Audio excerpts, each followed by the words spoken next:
देखो एक बार फिर से साउंड चैप्टर नंबर कौन 11 है ना। क्या लिखा हुआ ध्यान से सुनिए। ध्वनि टॉपिक्स है। ध्वनि ऊर्जा का क्या है रूप है। ध्वनि क्या है ऊर्जा का रूप है। ध्यान से सुन लो फिर लिखना। जो हमारे कानों में क्या करता है श्रवण। श्रवण मतलब क्या सुनने की संवेदना को उत्पन्न करता है। किसकी संवेदना को उत्पन्न करता है सुनने की संवेदना को उत्पन्न करता है। पहले ये थोड़ा सी जानकारी है फिर एक एक करके टॉपिक्स बाय टॉपिक्स आएगा। ध्वनि का एसआई मात्रक क्या होता है डेसिबल होता है यानी डीबी में मापा जाता है। इसका क्या बोलते हैं डीबी में। ध्वनि का उत्पादन विभिन्न स्रोतों जैसे मानव पक्षी भी टीवी रेडियो ईटीसी से होता है और भी बहुत सारे चीजें उससे क्या होता है उत्पादन होता है। ध्वनि की चाल कितना 332 मीटर पर सेकेंड। ध्वनि की चाल 332 मीटर पर सेकेंड किसमें वायु में है। समझ गए वायु में नहीं। हाँ नहीं सिर्फ ये ध्वनि की चाल कितना 332 मीटर पर सेकेंड। जब आपको कोई सवाल दे तो ध्वनि की चाल का प्रयोग 332 मीटर पर सेकेंड करना है ना। और नहीं तो हर एक पदार्थों का क्या होता है हर एक पदार्थों में ध्वनि की चाल क्या अलग अलग होता है। ध्वनि के संचरण होने के लिए किसी न किसी माध्यम की क्या होती है आवश्यकता होती है। और यह निर्वात में संचरण करता है क्या नहीं करता है। ध्वनि का उत्पादन यानी ध्वनि का उत्पन्न। ध्वनि का उत्पन्न कैसे होता है देखो। हम विभिन्न वस्तुओं में घर्षण करके ध्वनि को उत्पन्न कर सकते हैं। वस्तु को खुरच करके ध्वनि उत्पन्न कर सकते हैं। वायु में फूंक मार करके भी ध्वनि क्या कर सकते हैं उत्पन्न कर सकते हैं। बहुत सारी ऐसी क्रिया हैं जिसमें हम ध्वनि को क्या कर सकते हैं उत्पन्न कर सकते हैं। अर्थात जब तक कोई वस्तु में कंपन नहीं डालेंगे तब तक वस्तु में क्या होगा ध्वनि उत्पन्न होगा क्या नहीं होगा। वही लिखा गया कि अर्थात जब तक किसी वस्तु में कंपन नहीं होगा तब तक ध्वनि उत्पन्न नहीं होता है। तो हम कह सकते हैं कि ध्वनि को उत्पन्न होने के लिए वस्तु का कंपन होना क्या है जरूरी है। यदि कंपन नहीं होगा तो ध्वनि उत्पन्न नहीं होगा। फिर आया ध्वनि का संचरण। टॉपिक्स क्या आया ध्वनि का संचरण। ध्वनि को संचरण होने के लिए संचरण मतलब क्या एक जगह से दूसरे जगह जाने के लिए किसी न किसी माध्यम की आवश्यकता होती है। ध्वनि को संचरण होने के लिए किसी न किसी क्या माध्यम की आवश्यकता होती है। ये क्या होता है वह जिस पदार्थ से होकर के गुजरती है वह उसका माध्यम कहलाता है। वह ठोस से भी चल सकता है द्रव से भी चल सकता है और किससे गैस से भी चल सकता है ना। ध्वनि कभी भी निर्वात में नहीं चल सकते। निर्वात मतलब क्या जहाँ वायु नहीं रहेगा वहां पर चल नहीं पाएगा। समझ गए। फिर आया स्रोत से उत्पन्न होकर ध्वनि सुनने वाले तक किसी न किसी माध्यम से होकर के क्या होती है गुजरती है। किसी न किसी माध्यम से होकर के क्या करती है गुजरती है। ध्यान से देखो फिर से। ध्वनि कहाँ पर गति नहीं कर सकती है निर्वात में गति नहीं कर सकता है। अर्थात ध्वनि कहाँ पर निर्वात में गति नहीं कर सकता। ध्यान से सुन लीजिए फिर लिखिएगा। देखो टॉपिक्स क्या लिखा है कि हम जो बोल रहे हैं आपके कानों तक कैसे पहुंच रहा है उसका ये पूरा कहानी यहाँ तक लिखा हुआ है। जो हम बोल रहे हैं वो आपके कानों तक पहुंचने के लिए जिस वो माध्यम अभी यहाँ पर कौन सा माध्यम वायु है वो आपके कानों तक आवाज को कैसे ले जाता है उसके बारे में लिखा है।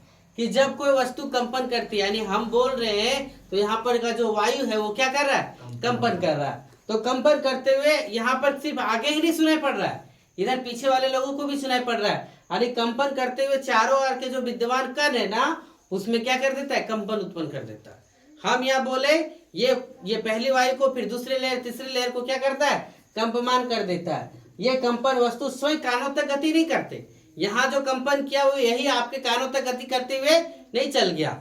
इसको जाने के लिए क्या किया सबसे पहले यहाँ जो वस्तु है उसको कंपन किया आगे धकेल दिया। अब आगे वाला वस्तु क्या किया वो भी कंपन किया आगे धकेल दिया। आगे वाला वस्तु फिर कंपन किया फिर कहाँ चल गया आगे चला गया।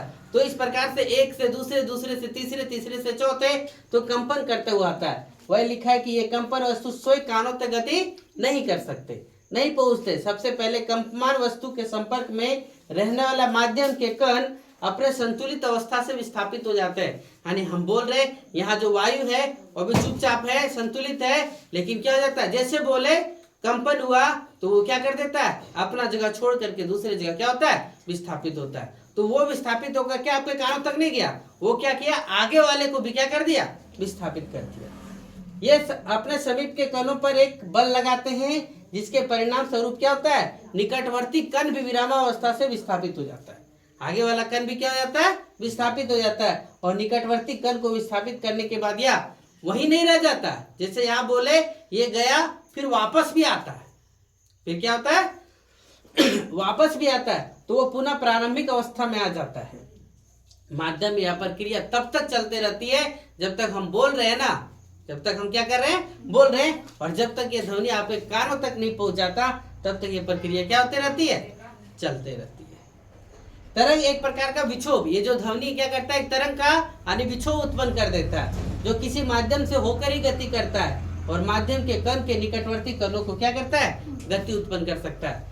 अर्थात एक समझिए एक एग्जाम्पल, यदि आपको वहां से मार्कर बढ़ाना हो तो यहाँ से मार्कर हम इस बेंच में देंगे, ये बेंच वाला पीछे देगा, पीछे वाला क्या करेगा, और पीछे देगा। क्या आप अपने वस्तु अवस्था को बदले, क्या नहीं बदले, आप सिर्फ थोड़ा सा विस्थापित हुए, यहाँ से घूम करके क्या दिए, पीछे दिए, पीछे वाला घूम करके क्या कर दिया, पीछे वाला को दिया, पीछे वाला घूम करके उसको क्या कर दिया, और पीछे को दिया। तो ये सिर्फ अपने जगह को विस्थापित किया, फिर पुनः अपने जगह पर क्या हो गया, वापस आ जाता है।